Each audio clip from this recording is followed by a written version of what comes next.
Recipe मराठीमध्ये आपलं खूप खूप स्वागत।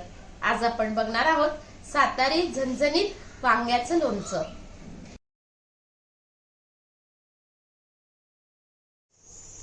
आज आपण या ठिकाणी सातारी भरल्या वांग्याचं लोणचं करणार आहोत। तर त्यासाठी मी 5-6 वांगी अशी स्वच्छ धुवून चिरून घेतलेली आहेत। आता मी त्यासाठी मसाला करणार आहे। मसाल्यासाठी मी साहित्य घेतलेलं आहे। आता या वांग्यासाठी लागणारा मसाला, ह्यामध्ये मी 4 चमचे कांदा मसाला आहे, खडे मीठ घेतलेला आहे, मी मेथी दाणे घेतलेले आहेत थोडे, हळद, लाल तिखट आहे, गरम मसाला आहे, त्याचप्रमाणे धना पावडर आहे, कोथिंबीर आहे आणि लसूण खोबरं मी बारीक करून घेतलेला आहे। त्याचप्रमाणे बारीक चिरलेला कांदा आहे आणि अर्धी वाटी शेंगदाण्याचा कूट आहे। तर आपण आता प्रथम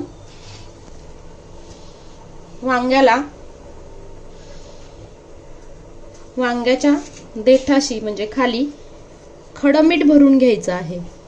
खडं मिठामुळे वांग्याला खूप छान टेस्ट येते। मी खाली खडं मीठ भरून घेतेय।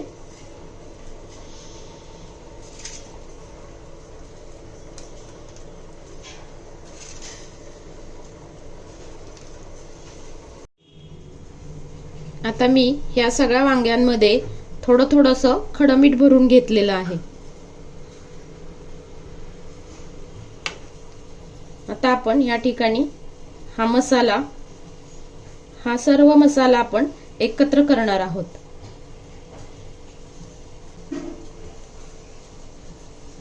हा सर्व मसाला आपल्याला एकत्र करायचा आहे।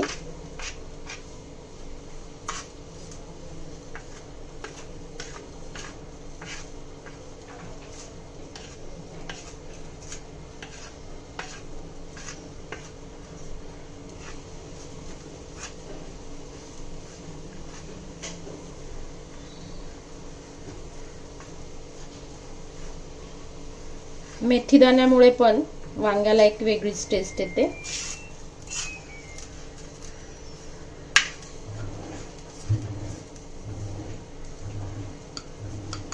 कांदा घेतलेला आहे,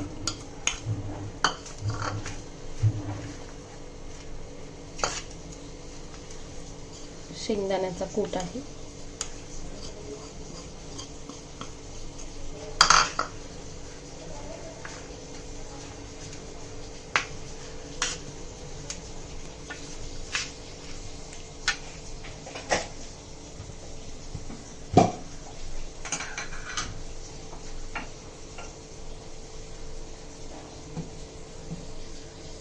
त्याचप्रमाणे मी 2 चमचे तेल टाकतेय।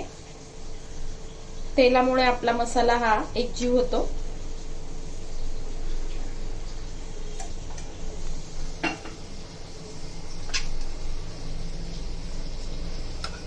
पुन्हा सर्व मसाला हा हाताने एकजीव करून घ्यायचा। आता हा आपला मसाला मस्त मिक्स झालेला आहे। आता मी ह्या वांग्यामध्ये भरून घेतेय।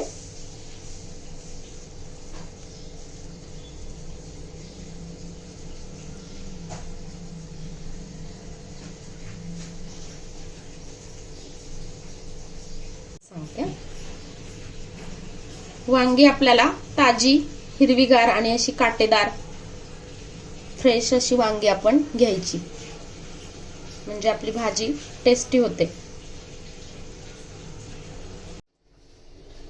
आता आपण सर्व वांग्यांमध्ये मसाला भरून घेतलेला आहे आणि ग्रेव्हीसाठी थोडासा मसाला आहे।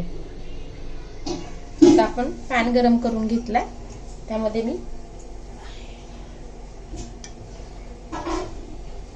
तेल टाकते।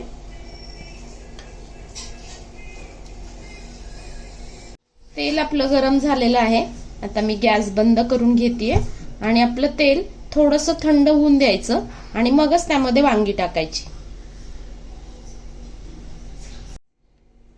गरम तेलामध्ये आपली वांगी शिजली जात नाही, त्यामुळे तेल गरम करून घ्यायचं आणि पुन्हा ते थोडं थंड करायचं। आणि मगच आपण ती वांगी त्या तेलामध्ये परतायची.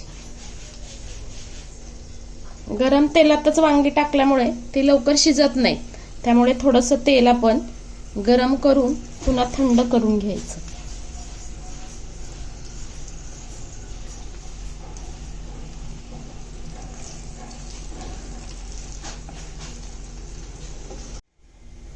आता मी गॅस चालू केलेला आहे.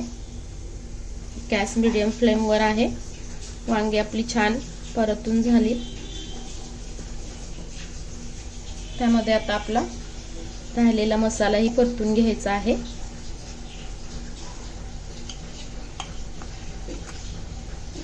या मसाल्यामुळे आपल्या लोणच्याला छान ग्रेव्ही येते.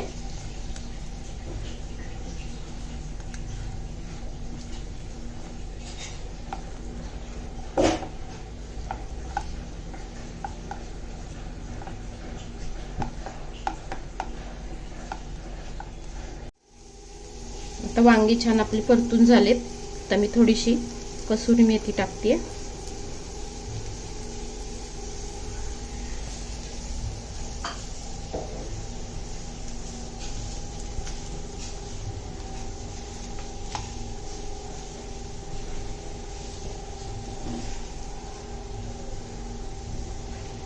आता मी पाणी गरम करून घेतलेलं आहे. गरम पाणीच टाकायचं. वांगी शिजण्याइतपतच पाणी आपण टाकायचं. थोडीशी कोथिंबीर टाकते. भाजीला मस्त रंग आलेला आहे. झणझणीत सातारी वांग. हे 10 ते 15 मिनिटं आपण हे वांग शिजून द्यायचं आहे. गॅस आपला मीडियम फ्लेम वरच ठेवायचा.